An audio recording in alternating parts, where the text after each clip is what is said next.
वह अन्य लोगों के व्यवसाय में हस्तक्षेप नहीं करना चाहता था। उसने तुरंत अपनी नजरें हटा ली और अब उसे इसकी कोई परवाह नहीं रही। प्लॉप, थकी हुई छोटी लड़की जमीन पर गिर पड़ी। उसने थोड़ा संघर्ष किया, लेकिन वह उठ नहीं सकी। उसकी आंखों में पहले से ही आंसू भर आए थे और उसने दांत भींच लिए थे, लेकिन वह जिद करके आंसुओं को बाहर नहीं बहने देना चाहती थी। उसके पीछे काले कपड़े पहने 3 आदमी शांति से और इत्मीनान से आगे बढ़े। बीच में बैठे आदमी ने अपना हाथ बढ़ाया, उसकी ओर पकड़ा और लापरवाही से हंसा। सू लिंगर, फिर से दौड़ो, दौड़ते रहो। हा हा हा हा। यूचे की आंखें अचानक खुल गईं और उसके पूरे शरीर को ऐसा लगा जैसे बिजली का कट लग गया हो। सू लिंग एर, देवताओं के विरुद्ध अध्याय 260। रुकना। आप ऑडियो बुक्स 108 देख रहे हैं। धोखेबाजों से सावधान रहें। अध्याय 260 लिंग र। जो नाम उसके कानों में पड़ा, तुरंत उसके दिल में हलचल मच गई।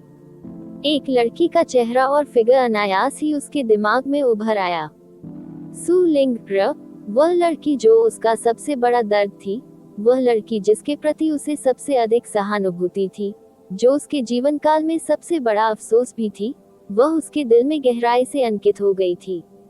उसकी आंखें हमेशा उदास थी, क्योंकि वह हमेशा चुपचाप उसकी देखभाल करती रही, निगरानी करती रही, सभी प्रयास करती रही और उसका इंतजार करती रही। हालांकि सभी प्रयासों के बाद भी, जब तक कि उसकी मृत्यु नहीं हो गई, वह कभी भी सफल नहीं हो पाई। उसकी वापसी का इंतजार करना। वह जानता था कि वह खून खराबा कर रही है, फिर भी अंत में वह कभी नहीं जान पाया कि उसका अतीत क्या था। उसने उसे बताने से इनकार कर दिया, और यहाँ तक कि जब तक उसकी बाहों में उसकी मृत्यु नहीं हो गई, तब तक वह उसे यह बताने को तैयार नहीं थी कि वह किसके घातक हाथों के नीचे मर गई, क्योंकि वह उसके प्रति प्रतिशोध की एक और परत डालने को तैयार नहीं थी, जो लंबे समय से खुद को खोए हुए था। उसका अपना प्रतिशोध। हालांकि अधिक महत्वपूर्ण कारण अभी भी वह स्वयं था। यदि वह उसकी अधिक देखभाल कर सकता था और उसके अतीत के बारे में जानने में अधिक दृढ़ होता, तो वह निश्चित रूप से उसके दुश्मनों के बारे में बहुत पहले ही जान सकता था। वह बांस का बाग, वह छोटा सा साधारण और कच्चा बांस का घर, वह छोटी सी खाड़ी जो हमेशा इतनी साफ रहती थी, वह लड़की जो वहां रुकी थी, जो केवल इंतजार करती थी और उस पर नजर रखें। उसकी और सू लिंग र की सारी यादें बनी। उसने सच्चे दिल से, बिना किसी पछतावे के, उसके लिए अपना सब कुछ दे दिया था। फिर भी उसने उसके लिए कभी कुछ नहीं किया, यहाँ तक कि सबसे साधारण वादे भी नहीं। जब उसने आखिरी बार उसे गले लगाया, तो उसका दिल इतना टूट गया कि वह जोर जोर से रोने और विलाप करने लगा।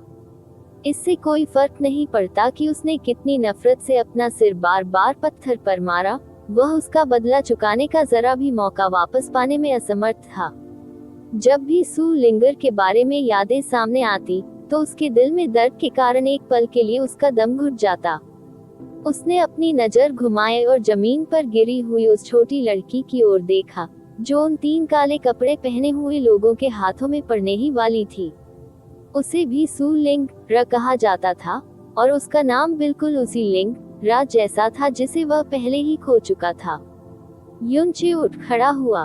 उस छोटी लड़की का सामना करना, जिसका नाम उसके जैसा ही था, उसकी नियति थी कि वह इस दृश्य को नजरअंदाज न करे, क्योंकि सू लिंगर नाम ने उसकी सबसे संवेदनशील और सबसे कमजोर तंत्रिका को हमेशा के लिए बदल दिया था। यदि उसे उसका बदला चुकाने का जरा सा भी अवसर मिले, भले ही उसे अपना आधा जीवन बलिदान करना पड़े, तो वह जरा भी संकोच नहीं करेगा।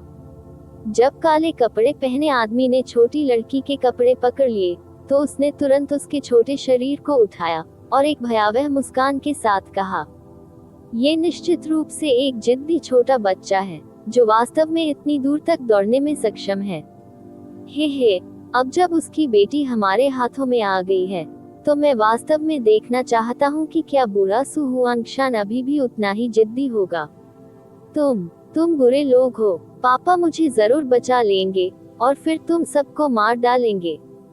हालांकि छोटी लड़की की आंखें डर से भरी थी, फिर भी वह रोई नहीं। अपने आंसुओं को रोकते हुए वह संघर्ष करती रही और काले कपड़े पहने आदमी के हाथों में चिल्लाती रही। हा हा हा हा। काले कपड़े वाला आदमी बेतहाशा हंसा। तब वह वास्तव में सबसे अच्छा परिणाम होगा। मैं वास्तव में उसके यहाँ होने की आशा करता हूँ। मैं सचमुच देखना चाहता हूँ कि क्या सु हुआ अंशान। इससे पहले कि काले कपड़े पहने आदमी के शब्द गिरे, अचानक पीछे से तेज हवा चली। अधिक से अधिक इन 3 काले कपड़े पहने व्यक्तियों की ताकत स्पिरिट प्रोफाउंड दायरे के मध्य स्तर पर थी। युनचे के लिए वे बमुश्किल कोई खतरा थे। हालांकि छोटी लड़की की सुरक्षा के लिए युनचे ने फिर भी चुपचाप उनके पास जाने का फैसला किया और पर्याप्त दूरी तक पहुंचने के बाद तुरंत अपनी ताकत का इस्तेमाल किया। जैसे एक चील अचानक अपने शिकार को पकड़ने के लिए गोता लगाती है, वह उस काले कपड़े पहने आदमी की ओर बढ़ा जिसने सुलिंग र को पकड़ रखा था और उस असहाय काले कपड़े पहने आदमी को जोर से कुचल दिया। उसी समय उसने उस छोटी लड़की को छीन लिया जो उसके हाथ में थी और उसे अपनी बाहों में ले लिया। आह भयभीत छोटी लड़की ने जोर से चीख निकाली और अवचेतन रूप से यूचे की बाहों को कसकर पकड़ लिया। बहुत जल्दी यूचे ने अपने शरीर को स्थिर कर लिया। अपनी पीठ काले कपड़े पहने 3 आदमियों की ओर करके उसने धीरे से छोटी लड़की को नीचे लिटाया और फिर मुस्कुराते हुए कहा, छोटी बहन, डरो मत, मैं तुम्हें बचाने के लिए यहाँ हूँ। मेरे यहाँ रहते हुए निश्चित रूप से इन बुरे लोगों द्वारा आपका अपहरण नहीं किया जाएगा। छोटी लड़की बार बार डर रही थी और अभी भी थोड़े सदमे की स्थिति में थी, लेकिन जब उसने यूचे की गर्म आंखें और उसकी दयालु मुस्कान देखी तो ऐसा लगा मानो एक साफ हवा ने उसके दिल में मौजूद डर को दूर कर दिया हो। एक पल में काफी हद तक डर दूर हो गया था और उसकी आंखें भी नम हो गई थीं। उसने यूचे की ओर देखा और जोर से सिर हिलाया। अपने 2 छोटे हाथों से उसने यूचे के कपड़ों के कोने को कसकर पकड़ लिया और उसकी पीठ के पीछे छिप गई। ये बेतरतीब बच्चा कहाँ से आया? वास्तव में हमारे ब्लैकवुड गढ़ के व्यवसाय में कदम रखने का साहस करने के लिए मुझे लगता है कि आप जीने से थक गए हैं। जब युनचे ने उस पर इतने करीब से पीछे से चुपचाप हमला किया तो काले कपड़े पहने लोग पहले तो डर गए, क्योंकि उन्हें लगा कि उन्हें एक मजबूत दुश्मन का सामना करना पड़ा है। हालांकि निरीक्षण करने और यह पता लगाने के बाद कि युनचे की गहन ऊर्जा केवल आत्मा के गहन दायरे के पहले स्तर पर थी, उसका दिल पूरी तरह से शांत हो गया, क्योंकि उसकी आवाज धीमी और निर्दयी हो गई थी। युनचे ने छोटी लड़की का छोटा हाथ पकड़ लिया और उसे अपनी पीठ के पीछे ढाल लिया। फिर उसने अपना सिर घुमाया और ठंडे स्वर में हंसा, मैं किसी बच्चे के सामने खून नहीं देखना चाहता। मैं तुम्हें 5 सेकंड दूंगा। स्क्रैम, तुरंत। युनचे के शब्दों ने काले कपड़े पहने 3 लोगों को स्तब्ध कर दिया। फिर मानो वे एक अजीब चुटकुला सुना था, वे तीनों बेतहाशा हंसने लगे, इस हद तक कि वे सीधे खड़े भी नहीं हो पा रहे थे। वह हमें हाथापाई करने के लिए कह रहा है। वह वास्तव में हमें हाथापाई करने के लिए कह रहा है। आहा, ये बच्चा वास्तव में इतनी कम उम्र में स्पिरिट प्रोफाउंड दायरे के पहले स्तर पर है। इसमें कोई आश्चर्य की बात नहीं है कि वह इतना अहंकारी है। उनकी प्रतिभा बहुत अच्छी है, लेकिन जहाँ तक उनके दिमाग की बात है तो मूल रूप से उनकी तुलना किसी बेवकूफ से भी नहीं की जा सकती। मौत उसके कदमों पर है, फिर भी वह वास्तव में हमें भागने के लिए कह रहा है। हा। वे तीनों जानबूझकर उपहास करके हंसे और यूचे पर उनकी निगाहें ऐसी थीं मानो वे किसी दयनीय मूर्ख को देख रहे हों। और यूचे उन्हें कैसे देख रहा था, ये और भी अधिक तिरस्कार और दया से भरा था। बाईं ओर काले कपड़े पहने व्यक्ति ने अपना हाथ मोड़ा, एक कदम आगे बढ़ाया और यूचे की ओर लात मारी। उसकी आंखें तिरस्कार से भर गईं। आना, आइए इस दादाजी को आपको कुछ नैतिक शिक्षाएं सिखाएं। युनचे ने अपनी आंखें सिकोड़ ली। बिजली की चमक की तरह उसने काले कपड़े पहने आदमी के दाहिने पैर पर जोरदार मुक्का मारकर स्वागत किया।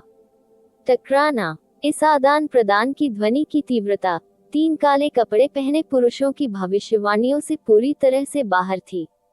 उसके बाद एक अतुलनीय रूप से स्पष्ट दरार गूंज उठा और काले कपड़े पहने आदमी की जंगली हंसी बंद हो गई क्योंकि उसका चेहरा पूरी तरह से विकृत हो गया था। उसका पूरा शरीर दूर तक उड़ता हुआ चला गया, मानो वह कोई रद्दी का थैला हो जो तूफान में उड़ा जा रहा हो, और उसके साथ एक अतुलनीय तीव्र चीख थी जो दूर तक जाती रही। यूचे की बाह की ताकत बहुत अजीब थी। अगर उसे अपने पीछे की छोटी लड़की के बारे में सोचने की जरूरत नहीं होती, अगर उसने अपनी ताकत का इस्तेमाल धक्का देने वाली ताकत के रूप में किया होता, तो उस काले कपड़े वाले आदमी का दाहिना पैर मौके पर ही टुकड़े टुकड़े हो गया होता। उस भयानक काले कपड़े पहने आदमी को वास्तव में एक विशाल पक्षी की तरह उड़ते हुए देखकर छोटी लड़की का मुंह ओ आकार में खुला हो गया और उसने अवचेतन रूप से वाह ध्वनि भी निकाली। इस एकल आदान प्रदान के साथ दो अन्य काले कपड़े पहने पुरुषों की जंगली हंसी भी पूरी तरह से उनके गले में अटक गई थी। उनकी आंखें अंदर की ओर डूब गईं, उनके भाव भय से फीके पड़ गए। भले ही वे बेवकूफ हों, उन्हें यह एहसास होना चाहिए कि युनचे द्वारा पहले किया गया वह हमला कितना भयानक था। उनके सामने युवाओं की ताकत, उन्होंने कई बार जो सोचा था, उससे कहीं अधिक मजबूत थी। वह ऐसा व्यक्ति था जिसे वे अपमानित करने के योग्य भी नहीं थे। युनचे पर दो लोगों की नजर तिरस्कार से डर में बदल गई। साथ ही वे पीछे हटने लगे, ये देखकर कि यूचे का उनका पीछा करने का कोई इरादा नहीं था। एक और शब्द बोलने की हिम्मत किए बिना वे अपनी जान बचाने के लिए बहुत दूर भाग गए, और बहुत जल्दी वे यूचे की नजरों से ओझल हो गए। वह नहीं जानता था कि इन लोगों की क्या पहचान है, इसलिए स्वाभाविक रूप से उसका बेरहमी से उनका वध करने का इरादा नहीं होगा। चूंकि वे भाग गए, यूचे ने उनका पीछा करने की जहमत नहीं उठाई। वह मुड़ा, उस छोटी लड़की की ओर देखा जिसका नाम सु लिंगर जैसा ही था। तभी उसे एहसास हुआ कि वह वर्तमान में अपना छोटा चेहरा उठा रही थी और उसे अपनी पानी भरी आंखों से देख रही थी जो छोटे सितारों से भरी थी।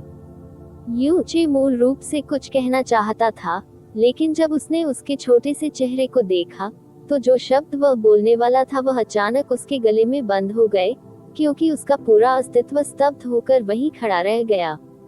छोटी बच्ची करीब 10 साल की लग रही थी। उसका छोटा सा चेहरा बर्फ सफेद और परिष्कृत था। उसके मेकअप ने उसे और भी अधिक सुंदर और प्यारा बना दिया था, और उसकी आंखों की पुतलियां रात के आकाश में सितारों की तरह चमक रही थीं। यह उम्मीद की जा सकती है कि जब वह बड़ी होगी, तो निश्चित रूप से प्रलयनकारी स्तर की सुंदरता होगी। और जिस बात ने यूचे को अनुपस्थित दिमाग वाला बना दिया, वह ये थी कि इस छोटी लड़की की विशेषताएं सु लिंग रा के प्रतिबिंब से भरी हुई थी। उसकी आकृति, बाहें, नाक, होंठ, ठुड्डी, ये सभी सु लिंगर से बहुत मिलते जुलते थे। जब वे एक साथ जुड़ गए, तो वह सु लिंग रा के छोटे और युवा संस्करण की तरह लग रही थी। केवल उसकी आंखें स्पष्ट रूप से एक जैसी नहीं थीं, क्योंकि उसके सु लिंगर की आंखें हमेशा इतनी धुंधली रहती थीं और हमेशा उदासी से भरी रहती थी जिससे किसी का भी दिल दुख सकता था। जबकि इस छोटी लड़की की आंखें एक रत्न से भी अधिक चमकीली और एक धारा से भी अधिक उत्साही थीं, मानो उन्होंने स्वर्ग और पृथ्वी के बीच सबसे शुद्ध आध्यात्मिक ऊर्जा एकत्र कर ली हो। लिंग एर सु लिंगर का चेहरा उसके सामने उभर आया। उसकी धुंधली दृष्टि में ये धीरे धीरे छोटी लड़की के साथ ओवरलैप हो गया। उसने अवचेतन रूप से अपना हाथ बढ़ाया और कांपती उंगलियों और आत्मा से लड़की के कोमल गालों को धीरे से सहलाया। उसकी इस हरकत से छोटी लड़की की अस्वीकृति नहीं भड़की। उसने यूचे को अजीब तरह से देखा, अपनी आंखें झपकाईं और विनम्रता से कहा, बड़े भाई, मुझे बचाने के लिए धन्यवाद। बड़े भाई, आप बहुत अविश्वसनीय हैं। आपने तुरंत बुरे आदमी को आकाश की ओर उड़ा दिया, जैसे आप मेरे पापा की तरह ही अविश्वसनीय हैं। छोटी लड़की के शब्दों ने यूचे को उसके भ्रम से जगा दिया। अपनी मर्यादा खोने का एहसास करते हुए वह जल्दी से होश में आया और उसके चेहरे पर मुस्कान आ गई। धन्यवाद की कोई आवश्यकता नहीं है। बुरे लोगों को हमेशा सजा मिलनी चाहिए। आपको बुलाया गया है, सु लिंगर। ठीक है, एमेन। छोटी लड़की ने सिर हिलाया। वह यूचे की कल्पना से कहीं अधिक मजबूत थी। उसकी वर्तमान अभिव्यक्ति को देखकर ऐसा लग रहा था कि उसका पहले का डर पूरी तरह से गायब हो गया है और उसे सांत्वना देने की आवश्यकता नहीं है। उसने अपना सिर झुका लिया। बड़े भाई, आप मेरा नाम कैसे जानते हैं? जब वे तुम्हारे लिए चिल्लाए तो मैंने ये सुना। फिर, छोटी बहन, इस साल तुम्हारी उम्र कितनी है? यूचे ने मुस्कुराते हुए पूछा। 10 साल पुराना। छोटी लड़की ने अपने दोनों हाथ फैलाए, अपनी 10 उंगलियां फैलाईं और बड़ी मुस्कुराहट के साथ कहा। ऐसा लग रहा था जैसे उसके लिए 10 साल की उम्र तक पहुंचना एक बहुत ही अविश्वसनीय उपलब्धि थी। फिर उसने उससे वापस पूछा, फिर बड़े भाई, आपका नाम क्या है? मुझे यूचे कहा जाता है। यूचे ने बिना कुछ छिपाए सीधे उत्तर दिया। यूचे। छोटी लड़की ने आंखें झपकाईं और धीरे से कहा, कितना अजीब नाम है। ओह, अजीब क्यों लगता है? यूचे द्वारा अपना नाम बताए जाने के बाद छोटी लड़की अचानक गहरी सोच में पड़ गई। अपनी ठोड़ी के किनारे पर अपनी उंगली दबाते हुए उसने अपना सिर झुकाया और यूचे की ओर देखा, जैसे कि वह कुछ याद करने की बहुत कोशिश कर रही हो। यह क्या है? क्या मेरा नाम इतना अजीब है? यूचे हंसे। छोटी लड़की ने फिर से जोर से अपनी आंखें झपकाईं और फिर 30% भ्रम और 70% गंभीरता के साथ उसने पूछा, बड़े भाई, क्या हम पहले कभी मिले हैं? मुझे ऐसा क्यों लगता है जैसे मैं बड़े भाई से कहीं मिला हूँ। यहाँ तक कि बड़े भाई के नाम में भी थोड़ा सा अपनेपन का एहसास है। हाँ, यूचे हंसा। वह मदद नहीं कर सका लेकिन अपने हाथों से लड़की के छोटे से चेहरे को पकड़ लिया। मैं भी। न केवल छोटे लिंगर का नाम उस व्यक्ति के समान है जो मेरे लिए बहुत महत्वपूर्ण है, बल्कि तुम भी बहुत समान दिखते हो। इस प्रकार की अत्यंत रहस्यमय अनुभूति को ही भाग्य कहते हैं। इसका मतलब है कि छोटे लिंगर और मेरे पास मजबूत भाग्य है और हम बहुत अच्छे दोस्त बन जाएंगे। भाग्य। छोटी लड़की ने इस शब्द पर बहुत गंभीरता से विचार किया और इसके बाद उसकी पतली भौहें मुस्कुराकर 2 पतली अर्धचंद्राकार आकृतियों में बदल गईं। मन। जब तक बड़ा भाई मुझसे नफरत नहीं करता, मैं बड़े भाई का बहुत अच्छा दोस्त बनने को तैयार हूँ।